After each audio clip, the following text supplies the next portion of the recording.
And now let's get back to our studio guest, Mr. Wang Xuewen.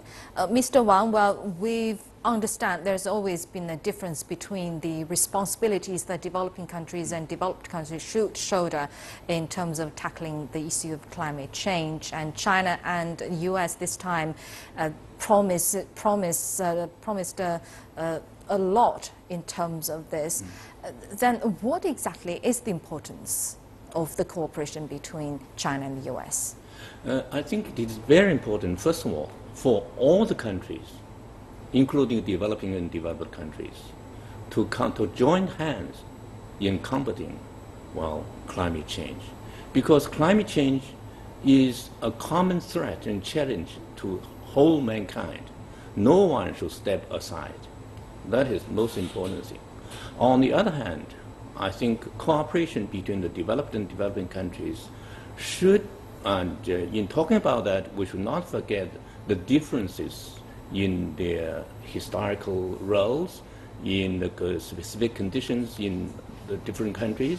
We must not forget that. For instance, historically, developed countries, are more responsible for the emissions. They made the greater part, the share of the emission in history. And that's one thing. For that, they should make greater contribution now. And secondly, developed countries are technologically more developed, more advanced. They are capable of using advanced technology in combating climate change. And financially, they are also stronger. So it is also capable, it is possible for them to make greater contribution. Actually, both the majority of the developed and developing countries, and I think they have come to more or less to a consensus on that.